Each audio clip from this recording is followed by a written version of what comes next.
அஸ்ஸலாமு அலைக்கும் வரஹ்மத்துல்லாஹி வபரகாத்துஹு. இன்னல் ஹம்துலில்லாஹ் நஹ்மதுஹு வ நஸ்தஈனுஹு வ நஸ்தக்ஃபிருஹு வ நஊது பில்லாஹி மின் ஷுரூரி அன்ஃபுஸினா வ மின் ஸய்யிஆத்தி அமாலினா. மன் யஹ்திஹில்லாஹு ஃபலா முதில்ல லஹு வ மன் யுத்லில் ஃபலா ஹாதிய லஹு. வ அஷ்ஹது அல்லா இலாஹ இல்லல்லாஹு வஹ்தஹு லா ஷரீக்க லஹு வ அஷ்ஹது அன்ன முஹம்மதன் அப்துஹு வ ரசூலுஹு அம்மா பாத். கண்ணியத்துக்குரிய எல்லாம் வல்ல அல்லாஹ்வின் நல்லடியார்களே, அன்புக்குரிய சகோதர சகோதரிகளே, புனிதமிக்கும் ரமலான் மாதத்தில் நாம் இறுதி நிலையை எட்டியிருக்கிறோம். அதாவது 29வது நோன்பை. சிறுக்கும் சிகிரும் என்ற தலைப்பின் கீழ் சில செய்திகளை தொடர் உரையாக அறிந்து வருகிறோம். அதாவது இணை வைப்பு, சூனியம், மூட பழக்க வழக்கம், கண் திஷ்டி என்று தொடராக அறிந்து வருகிறோம். அதோடைய இறுதி நிலையாக இணை வைப்பை பற்றி நாம் அறிந்து வருகிறோம். இணை வைப்பை கண்டித்தது போல் நபி ஸல்லல்லாஹு அலைஹி வஸல்லம் அவர்கள் மற்ற செயல்களை அதற்கு கீழ்நிலையில் தான் கண்டிப்பார்கள். உச்சபட்சமான காட்டமான வசனங்கள், வார்த்தைகள் அல்லாஹ்வுடைய வேதத்திலையும் நபியுடைய வழிகாட்டுதலையும் அதிகமான கண்டனத்துக்குரிய வசனங்களாக இருக்கக்கூடியது அல்லாஹ்வுக்கு நிகராக இணை வைப்பு ஆகும். அதில் ஒரு வகையாக நபி ஸல்லல்லாஹு அலைஹி வஸல்லம் அவர்களுடைய அடக்க சலத்தை பற்றி நபிகள் நாயகம் அவங்க துவா கேட்குறாங்க. எப்படிப்பட்ட துவா கேட்குறாங்கன்னா, அல்லாஹும்ம இறைவா லா தஜ்அலு அவங்களே அவங்களுடைய கபரு வாழ்க்கையை பற்றி அல்லாட்ட எப்படி கேட்குறாங்கன்னா, அல்லாஹும்ம லா தஜ்அலு கபரியா, இறைவா என்னதுடைய அடக்கத்தலத்தை, என்னுடைய அடக்கத்தலத்தை நீ எந்த மாதிரி ஆக்கிவிடாதே, வணக்கத்தலமாக, வசன்னா வணக்கத்தலமாக ஆக்கிவிடாதே, அந்த இடத்துல கூட்டம் கூடாதீர்கள், என்னைய வரம்பு மீறி புகழாதீர்கள். மசீஹ் இப்னு ஈசா நபியை புகழ்ந்த வரம்பு மீறி புகழ்ந்தது போல் என்னை வரம்பு மீறி புகழாதீர்கள். என்னை நீங்க புகழணும் என்றால் அல்லாவின் அடியான் என்று, அடிமை என்று புகழுங்கள், அதாவது சொல்லுங்கள். அதுக்கப்புறமாக இறைவனின் தூதர் என்று சொல்லுங்கள், அதோட நிறுத்திடுங்க என்று நபிகள் நாயகம் ஸல்லல்லாஹு அலைஹி வஸல்லம் அவர்கள் அதை ஒரு கட்டளையாக கூறுகிறார்கள். இதை ஆயிஷா ரலியல்லாஹு அன்ஹா அறிவிக்கும் பொழுது சொல்றாங்க, இதை மட்டும் நபி ஸல்லல்லாஹு அலைஹி வஸல்லம் துவாவாக இறுதி காலத்தில் கேட்காம இருந்திருந்தால் அநேகமாக அவங்களுடைய கபர் அடக்க ஸ்தலத்திலையும் கூட்டம் போட்டிருப்பாங்க என்று அவங்க மனைவிமார்களில் ஒருவர் இதை சொல்றாங்க. ஏன்னா இந்த துவாவை கேட்ட அந்த துவாவை அல்லாஹ் என்ன செஞ்சுட்டான், கபூல் ஆக்கிட்டான். அங்க போய் அவங்கள என்ன சொல்லக்கூடாது, இறைவா அல்லாஹ் அப்படின்னு சொன்னா அங்க என்ன செய்வான், போலீஸ்காரன் பிடிச்சி தள்ளி விட்டுருவான், போய் அல்லாட்ட போய் கேளு அப்படின்ட்டுருவான். அங்க நிக்க கூட கூடாது, சலாம் சொல்லிட்டு போயிடலாம். சலாம் கூட இங்கே இருந்து சொன்னாலே நபிக்கு என்ன செய்வாங்க, மலக்குமார்கள் எடுத்து காட்டுவாங்க. நம்ம தான் டெய்லி அத்தஹியாத்துல சலாம் சொல்றோமே, யா அய்யுஹன் நபியோ அஸ்ஸலாமு அலைக்கும் யா அய்யுஹன் நபியும் டெய்லி சலாம் சொல்றோம். அப்ப அங்க போனதுக்காக சில பேர் என்ன செய்வாங்க, மஸ்ஜித் நபவியில போய் அங்க அவங்களுடைய அந்த அடக்கத்தலத்துக்கிட்ட போய் சலாம் சொல்லுவாங்க. அங்க சொன்னாலும் ஒண்ணுதான், இங்க உட்கார்ந்துக்கிட்டு சொன்னாலும் ஒண்ணுதான், எந்த வித்தியாசமும் கிடையாது. அப்ப அதையும் என்ன செய்யறாங்க, நீங்க கூட்டம் போடாதீர்கள், இங்க வராதீர்கள் என்று கண்டிக்கிறார்கள். இப்படி இணை வைப்புடைய வாசலை டோட்டலாக என்ன செய்யறாங்க, இழுத்து மூடுறாங்க. அதுபோக நபி ஸல்லல்லாஹு அலைஹி வஸல்லம் தடை செய்யறாங்க. நஹா ரசூல் ஸல்லல்லாஹு அலைஹி வஸல்லம் யு ஜஸ்ஸல் குபூர் ஐ யுக்அது அலைஹி அன் புனய அலைஹி, நீங்கள் அந்த கபூரை கண்டால் கபூரை பூசாதீங்க, சிமெண்ட் வச்சு பூசக்கூடாது, தரமட்டமா இருக்கணும். ஜஸ்ஸல் குபூர் அப்படி பூசி மூலிகை அப்படி செய்யாதீங்க, அதை நபி ஸல்லல்லாஹு அலைஹி வஸல்லம் தடை விதித்தார்கள். அதில் போய் அமராதீர்கள். அங்க போய் என்ன வேலை இருக்கு உங்களுக்கு, அடக்க ஸ்தலம்னா எப்படி இருக்கணும், அடக்க ஸ்தலத்துக்கு பேர் என்னன்னு கேட்டா மக்குபரா. அங்க போனா எப்படி இருக்குன்னா திறந்த மண்ணா இருக்கும், எல்லாம் தரமட்டமா இருக்கும். அங்க போனா என்ன மாதிரி சிந்தனை வரும், மரண சிந்தனை வரணும்.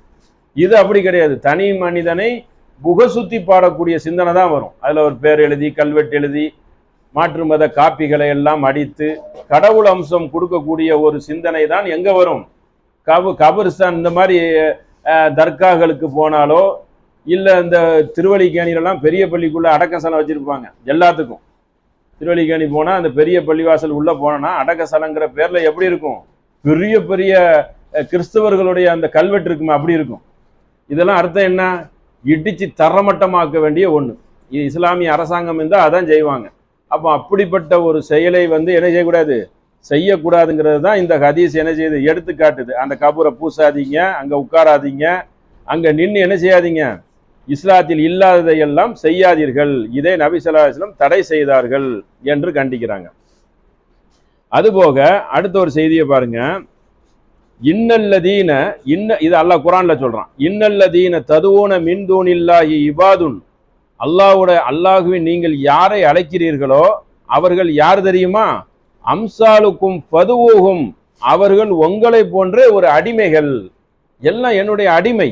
நீங்க யாரை போய் அழைக்கிறீங்க, யார தலைவர் என்று நீங்க கடவுள் அம்சம் கொடுக்குறீங்க, அவங்களும் என்னுடைய அடிமைகள். அபுது பல் எஸ்தஜீபு உலக்கும் இன்குன்தும் சாதிக்கீன், நீங்க அழைக்கிறீங்களே அவங்க உண்மையாளர்களா இருந்தா எந்திரிச்சு என்ன செய்யணும், பதில் தரணும். பதில் தருவாங்களா அப்படின்னு அல்லாஹ் என்ன செய்றான், 704 கேட்கிறான். உங்களுக்கு எந்திரிச்சு பதில் சொல்லணும். நான் பதில் சொல்லுவேன். எப்படி பதில் சொல்றேன்? நேரில் உங்களுக்கு அந்த மாதிரி சொல்லலை. என்னுடைய பதில் என்னுடைய படைப்பில் ஒன்னொன்னே நீங்க பார்க்கலாம், ஒவ்வொரு அதிசயத்தை பார்க்கலாம். அல்லாஹ் இருக்கிறாங்கிறது.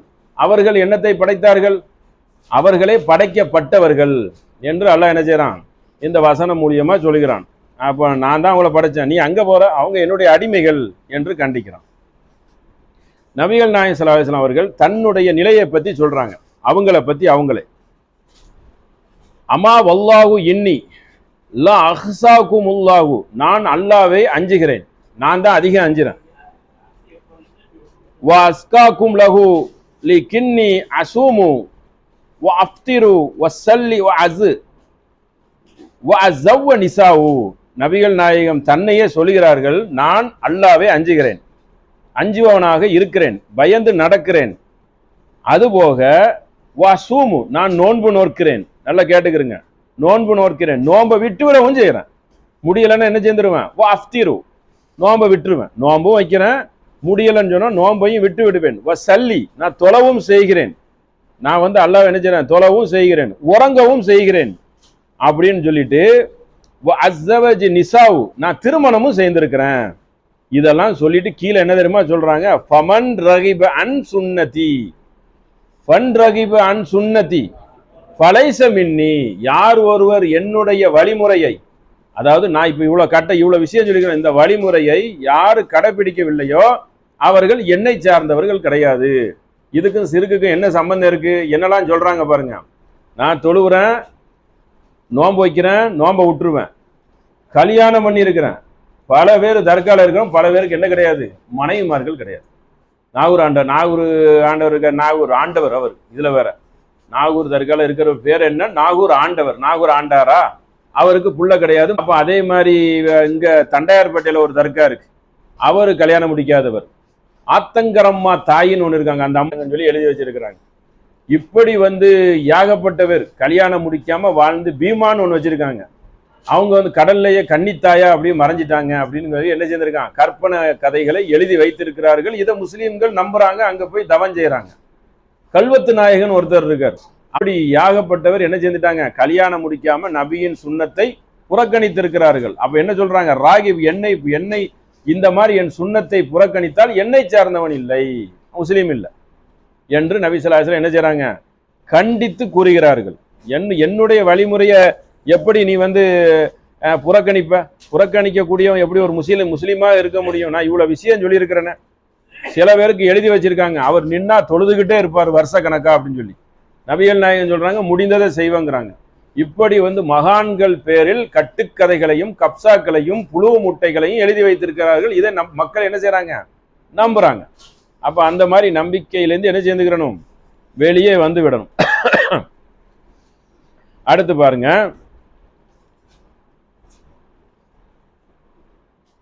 முனீபுன் இலைஹி வத்தகு அகீமு ஸலாத்து, அவனை நோக்கி நீங்கள் திரும்புங்கள். அவனை நோக்கி திரும்புங்கள்னா அல்லாஹ்வை நோக்கி திரும்புங்கள், அஞ்சுங்கள், அவனுக்கு பயப்படுங்கள். தொழுகையை நிலைநாட்டுங்கள். வ அக்கீமுஸ் ஸலாத்த வலா தகூனு மினல் முஸ்ரிகீன். நீங்கள் தொழுகையை நிலைநாட்டுங்கள், தங்கள் மார்க்கத்தை பிரித்து விடாதீர்கள். அல்லாஹ்வாகிய மார்க்கம் ஒரு மார்க்கமா இருக்கு, நீங்க பிரிக்கிறீங்களா? அந்த ஆண்டவர் இந்த ஆண்டவர், இவருக்கு சக்தி இருக்கு அவருக்கு சக்தி இருக்குன்னு பிரிக்கிறீங்களா? அப்ப அல்லாஹ் முஸ்லீம்களை பிரிக்கிறீங்களா? அந்த அங்க போங்க, அந்த தர்கா போங்க, இந்த தர்கா போங்க, இங்க போனா நோய் குணமாகும் என்று பிரிக்கிறீர்கள். அல்லாஹ் சொல்றான் பிரிக்காதீர்கள், பிரித்து பல பிரிவுகள் ஆகிவிடாதீர்கள். மினல்லதீன ஃபர்ரகு வ தீனிஹிம் வ கானு ஷையா. அல்லாஹ் மூமினை பார்த்தே சொல்றான், மூமின்களே ஃபர்ரகு பிரிந்து விடாதீர்கள், பல கூறுகளாக பிரிந்து விடாதீர்கள்.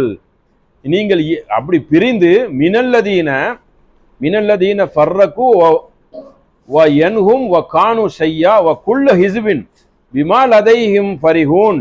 நீங்கள் இணை கற்பிக்கக்கூடியவர்களாக ஆகிவிடாதீர்கள். அப்படி பிரிஞ்சு பிரிஞ்சு நீங்க எங்க பெறுவீங்க? கடைசியில இணை கற்பித்து விடுவீர்கள் என்று அல்லாஹ் என்ன செய்யறான்? ஒரு எச்சரிக்கை சொல்லுகிறான். இன் தகரிசன் அலா ஹுதாகும், அல்லாஹ்வாகிய நான் தான் அவர்களுக்கு நேர்வழி கொடுக்கிறேன், நேர்வழி நான் தான் கொடுக்கிறேன். அப்ப நபியை பார்த்து அல்லாஹ் கேட்கிறான், லா எஹிதி மையுதில்ல வமாலஹும் மின் நாசிரீன். நீங்க நிறைய பேராசைப்படுறீங்க நபியே, எல்லாத்துக்கும் நேர்வழி கிடைச்சிருன்னு சொல்லி. அல்லாஹ் நாடுறவனுக்கு தான் நேர்வழி கொடுப்பான். அல்லாஹ் நபிகள் நாயகம் என்ன செய்யறாங்க? கவலைப்படுறாங்க. என்னடா நம்ம இவ்வளவு தாவா செய்யறோம், சத்தியத்தை சொல்றோம், நேர்வழி கிடைக்க மாட்டிருக்க நிறைய பேருக்குன்னு சொல்ல நிறைய சங்கடப்படுறாங்க, ஆசைப்படுறாங்க. அது அல்லாஹ் எப்படி சொல்றான்னா, தகரசன் நாஸ், பேராசை கூட படுறீங்க, ஆனா அப்படியெல்லாம் படுறதுல புரோஜனம் இல்லை. லா எகிதி மையதில்லோ, நான் நாடியவர்களுக்கு தான் நேர்வழி காட்டுவேன், நாடியவர்கள் என்ன செஞ்சிருவேன்? வமை தில்லு, வழிகட்டில் விட்டு விடுவேன். வமாலகு மின நாசிரீன், நேர்வழி காட்ட மாட்டேன், உதவி செய்வோர் அவர்களுக்கு இல்லை என்று அல்லாஹ் இந்த வசனத்தை 16:37 சொல்றான் நகல் சூறால. 38 கீழே அதுக்கு அதே விளக்குறான் பாருங்க.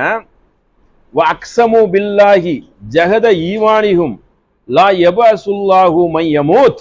இறந்தவரே அல்லாஹு மீண்டும் உயிர்ப்பிக்க மாட்டான் என்று நினைக்கிறீர்களா? இறந்த உயிர்ப்பிக்க மாட்டான் நினைக்கிறீர்களா? கண்டிப்பா உறுதியாக அல்லாஹ் சொல்கிறான், அவரை நிச்சயமாக நாம் உயிர்ப்பிப்போம். இறந்து விட்டாங்க, இறந்த இடத்துல என்ன இருக்கு? பலா வஅத அலைஹி ஹக்கன் வலாக்கின் அக்ஸரன் நாஸி லா யஅலமூன்.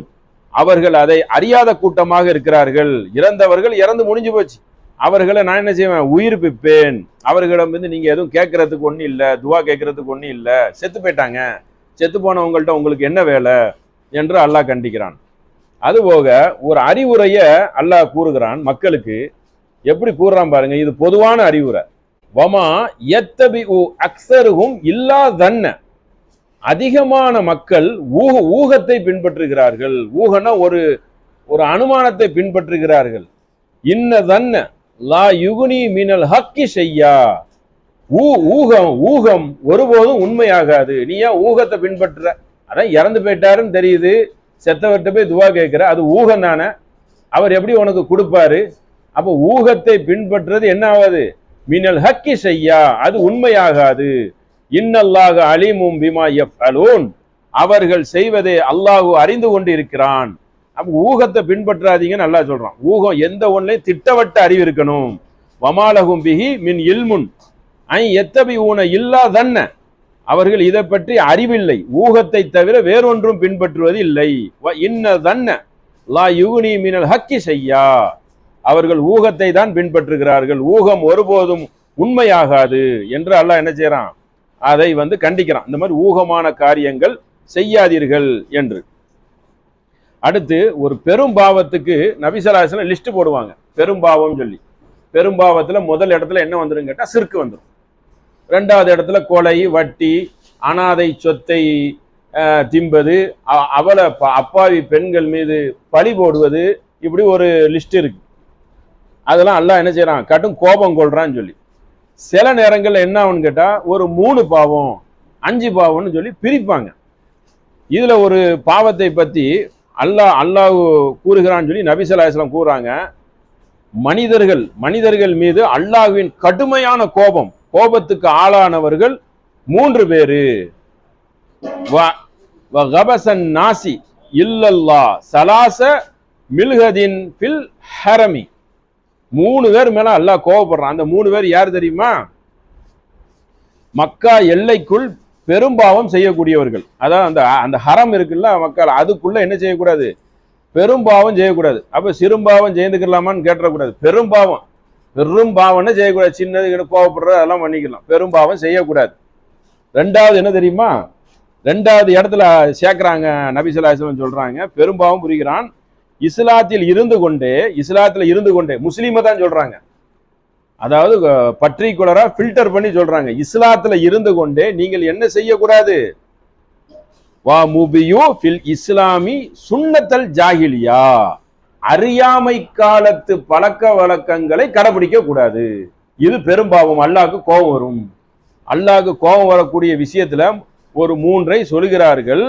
அடுத்து என்ன தெரியுமா, அறியாமை காலத்தை விரும்பக்கூடாது, ஒரு மனிதன் ரத்த பந்தத்தை முறிக்க கூடாது. சரி, அதை விட்டுருங்க.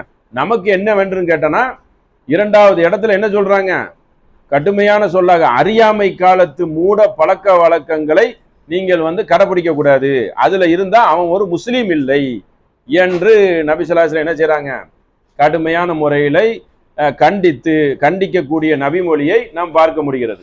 அடுத்து பாருங்க, நபி ஸல்லல்லாஹு அலைஹி வஸல்லம் காலத்துல சவ்வால் மாசம் பீட மாசம், அதுக்கப்புறம் சபர், ரெண்டையும் சொல்லுவாங்க. அப்ப ஆயிஷா ரலியல்லாஹு அன்ஹா அறிவிக்கிறாங்க, என்னையே சவ்வால் மாதத்தில தான் என்னை திருமணம் செய்தார்கள், அதாவது அவங்களோட மன வாழ்க்கையிலையும் ஈடுபட்டார்கள். ரெண்டுமே என்னது, முஸ்லீம்ல வரக்கூடிய ஹதீஸ் 2782. அன்றைக்கு இருந்தது சவ்வால் மாசம், கடும் பீட. நபி ஸல்லல்லாஹு அலைஹி வஸல்லம் அதை முறிக்கணுங்கிறதுக்காகவே என்ன செய்றாங்க, அவங்கள்ட்ட சவ்வால் மாசத்துல திருமணம் செய்யறாங்க. அப்ப இப்படி எல்லாமே என்னது, மூட பழக்கத்தை அடித்து நொறுக்குவதும் இணை வைப்பை இல்லாமல் ஆக்குவதுங்கிற சொற்களை பார்த்து கொண்டே போகலாம். அடுத்து பாருங்க, நபி ஸல்லல்லாஹு அலைஹி வஸல்லம் கடுமையாக கண்டித்தார்கள். நாங்கள் அறியாமை காலத்து பாவங்களை என்னலாம் என்று கேட்டா, ஜோதிடர்கள் குறி சொல்லக்கூடியவர்களிடம் நாங்கள் என்ன செய்வோம், குறி கேட்போம், அதை கடுமையாக கண்டித்தார்கள். பறவையை வைத்து கொண்டு நாங்கள் என்ன செய்வோம், அவர்களிடம் ஐவீகம், அதாவது ஜாதகம், அதை பார்ப்போம். அவர்களிடம் அந்த பறவையை வச்சு பார்ப்போம். இங்க கிளி ஜோசியம் பண்றாங்கல்ல, அந்த மாதிரி முஸ்லீம்ல வரக்கூடிய ஹதீஸ் எப்படி வருது என்று கேட்டால், அகதுக்கும் ஃபி நஃப்ஸிஹி வலாய சுத்தன்னக்கும், அதை நாங்கள் ஒரு பறவையை வைத்து கொண்டு அதுல இருந்து என்ன செய்வோம், நல்லது கெட்டதை தீர்மானிப்போம். அதை என்ன செய்தாங்க, நபி ஸல்லல்லாஹு அலைஹி வஸல்லம் கடுமையாக கண்டித்தார்கள். அப்ப என்ன, அந்த காலத்திலே பறவை ஜோசியம்லாம் இருந்திருக்கு, கிளி ஜோசியம் மாதிரி, அதை நபி ஸல்லல்லாஹு அலைஹி வஸல்லம் கடுமையாக கண்டித்தார்கள். குறி கேட்கிறவனிடம் போறதையும் கடுமையாக கண்டித்தார்கள், எச்சரித்தார்கள் என்று வரக்கூடிய முஸ்லீம்ல வரக்கூடிய நபி மொழியை பார்க்கிறோம். அப்ப இணை வைப்புங்கிற வார்த்தைக்கு என்னெல்லாம் இடையில வருகிறதோ அனைத்தையும் என்ன செய்யறாங்க, கண்டித்து கொண்டே வருகிறார்கள். அடுத்து பாருங்க, நபி ஸல்லல்லாஹு அலைஹி வஸல்லம் மக்கா வெற்றிக்கு அப்புறம் அடுத்து ஒரு தாயிஃப்ல ஒரு போர் வருது, உடனே அப்போ போச்சல அந்த வெற்றியை நோக்கி இங்க ஒரு வெற்றியை பெற்றுட்டு இன்னொரு போருக்கு போறாங்க. போருக்கு போகும்பொழுது அங்க ஒரு மரத்தை பார்க்குறாங்க. அந்த மரத்துல என்ன செய்வாங்கன்னா, மூட பழக்கம், மரத்துல கூட கெட்டி விடுவாங்க, புள்ள வேணும் வெற்றி வேணும் அப்படின்னு சொல்லி. பெரிய வெற்றியை பெற்று மக்கா வெற்றினா எல்லாரும் என்ன ஆகி போயிட்டாங்க, பயங்கரமான முஸ்லீம் ஆயிட்டாங்க, பயங்கரமான மூமின் ஆயிட்டாங்க. அப்படிப்பட்ட மக்களை கூப்பிட்டு வெற்றி பெற்று போறாங்க. எதுக்கு இதை சொல்றோம்னா, எப்ப வேணாலும் மக்கள் இணை வைப்பிலை கவுந்து விடுவார்கள் என்பதற்கு ஒரு உதாரணம். அப்போ அந்த வெற்றியை பெற்று போச்சல அவங்க என்ன தெரியுமா கேட்குறாங்க, அந்த மரத்துல நம்மளும் கொஞ்சம் மூட நம்பி, அதாவது இந்த வாழெல்லாம் கெட்டி போடலாமேன்னு நபி ஸல்லல்லாஹு அலைஹி வஸல்லம் கேட்குறாங்க. நபிகள் நாயகம் என்ன தெரியுமா அதுக்கு பதில் சொல்றாங்க, சுபஹானல்லாஹ், இது கேட்கறது எப்படி தெரியுமா இருக்குது, ஹாத கமா கால கௌமு மூசா நபிட்டை பனி இஸ்ரேல் கேட்டது போல் இருக்குது. அந்த மக்களுக்கு அப்பதான் மக்கா வெற்றிங்கிறது வெற்றி அடையவே முடியாது. அந்த ஊர்ல இருந்து ஹிஜ்ரத் செய்து போறாங்க. அது வெற்றி பெற்று மறுபடியும் ஒரு போருக்கு போற டயத்துல அந்த மக்கள் கேட்கிறாங்க, அந்த மரத்துல நம்மளும் மூட நம்பிக்கை வாழை கட்டி போடலாம்னு கேட்கிறாங்க. அப்ப நபி ஸல்லல்லாஹு அலைஹி வஸல்லம் என்ன சொல்றாங்க, மூசா நபி சமுதாயம் கேட்டது போல் இருக்குது. அவங்க என்ன தெரியுமா கேட்டாங்க, இஜலனா இலாகன் கமாலகும் ஆலிகா, அவர்களுக்கு ஒரு நிறைய கடவுள் இருப்பது போல் நமக்கும் கொஞ்சம் கடவுள் இருக்கணுமே. மூசா நபியுடைய சமுதாயத்தை அல்லாஹ் என்ன செய்றான், கடலை பிளந்து காப்பாத்தி இன்னொரு ஊருக்கு அனுப்புறான். அங்க பல கடவுளை வைத்து வணங்குறாங்க. இப்பதான் அல்லாஹ்வுடைய குதிரத்தை பார்த்திருக்காங்க. ஆனா அங்க போய் என்ன கேட்கறாங்க? எனக்கு இந்த மாதிரி நிறைய கடவுள் வேணும் கேட்கறாங்க. அப்போ மக்களை பொறுத்த வரைக்கும் எப்படின்னா, இயற்கையாவே அவனுக்கு ஒரு பொருள் மேல ஆசை. முன்னாடி ஒரு பொருள் இருந்தாதான் பக்தி வரும்னு அடம் பிடிக்கும். அப்போ அவனுக்கு அதை விரும்புறதுனால இந்த மாதிரி கேட்கிறான். அல்லாவும் அல்லாவுடைய ரசூலும் கேட்க கூடாது, இப்படிப்பட்ட வார்த்தைக்கு பேராதீங்க. ஏன் என்று கேட்டா, சைத்தான் அப்படிதான் வழி கெடுப்பான். சைத்தான் வழி கெடுக்கணும்ல உங்களை. அவன் வழி கெடுக்கிறதுக்கு இணை வைப்புல தான் தள்ளுவான், வேற எதுல கொண்டு தருவான். அதுக்கு அதை சொல்லி கொண்டு நபி ஸல்லல்லாஹு அலைஹி வஸல்லம் ஒரு செய்தியை சொல்றாங்க. அதை தான் கேட்கணும் முக்கியமா. எப்படிப்பட்ட செய்தின்னு பாருங்க. வல்லதி நப்சி பி எதிகி, என்னுடைய உயிர் எவன் கைவசம் இருக்கிறதோ அவன் மீது சத்தியமாக சொல்கிறேன், லா தர்க்கபன்ன சுன்னதி மின்கான கபலிக்கும், இதற்கு முன்னால்னா யாரு? யூதர்களும் கிறிஸ்தவர்களுடைய மார்க்கத்தை நீங்கள் எப்படி சிப்ரேன் பை சிப்ரேன், ஜானுக்கு ஜானு முளத்துக்கு மூலம் நீங்கள் கடைபிடிப்பீர்கள். கடைபிடிக்கிறோம்ல, அவனுக்கு தான் தர்கா இருக்கும். அதை அப்படியே மேட்ச் பண்ணி தர்கா, மூட பழக்கம், எல்லா சென்டிமெண்ட், அனுதாபம் எல்லாத்தையும் கொண்டு வந்துட்டான், உள்ள நுழைச்சிட்டான். அப்போ அப்படிப்பட்ட ஒரு இருக்குதா என்று கேட்டால் நபி ஸல்லல்லாஹு அலைஹி வஸல்லம் சொன்ன மாதிரியே இருக்குது. யார்கிட்ட சொல்றாங்க? மூமின்கள் வெற்றி பெற்று மக்கா வெற்றியை முடித்து விட்டு போகக்கூடிய மக்கள், அந்த மக்கள் வாயிலேருந்து வருது. அப்ப இதெல்லாம் எதற்கு இது அறிவுரையா சொல்றாங்க? இந்த அறிவுரையை கேட்டு நம்மளுடைய ஈமானை பலப்படுத்தி கொள்ளணும், தடுமாறி கூடாது. சைத்தான் ஒரு நைஸா உள்ள விசம்பிய போட்டுருவான். என்ன தொழுதுகிட்டே இருக்கிற, இதுல கொஞ்சம் நம்பிக்கை வை, அப்படி அந்த சைடு கொஞ்சம் வா, அது கொஞ்சம் நல்லா இருக்கு, சாம்பிராணி எல்லாம் போடுவான், பூஜை போடுவான், மயில் ரேகை வச்சு வீசுவான், நிறைய ஓதுவான், பண்டம்லாம் தருவான் சாப்பிட, கண்ணு பார்க்கலாம், ஒரு திருப்தியா இருக்கும்ல, ஒண்ணுமே அப்படின்னு சொல்லி போட்டு கொண்டு போயிருவான். அப்ப என்ன செஞ்சிடக்கூடாது? ஆமன்து பில்லாஹி அவுது பில்லாஹி மின ஷைத்தானிர் ரஜீம், காரி துப்பி இடத்த காலி பண்ணிடணும். அப்படி வருமான்னு கேட்டா வரும். அப்படி வரப்போய் தானே கேட்கறாங்க இவங்க. ஏன் அப்படி கேட்கறாங்க? அப்படி ஈமான்ல போட்டா நீங்க தடுமாறிடக்கூடாது, உறுதியா நிக்கணும். உறுதியா தௌஹீதுல உள்ளவங்க நிப்பாங்க, அல்லாஹ்வை நம்பினவங்க, அதுல சந்தேகம் இல்லை. இவங்க யாரப்போ? இவங்களும் தௌஹீது தான், அல்லாஹ்வை நம்பின பிரஸ். ஆனா என்னன்னா அந்த ஆட்டம் காணும். சில சமயங்களில் சைத்தான் அந்த ஆட்டத்தை காண வைக்க கூடாது. அதுல என்ன செய்யணும்? எச்சரிக்கையாக இருந்து கொள்ளணுங்கிறது ஒரு செய்தி அறிந்து கொள்ளணும்.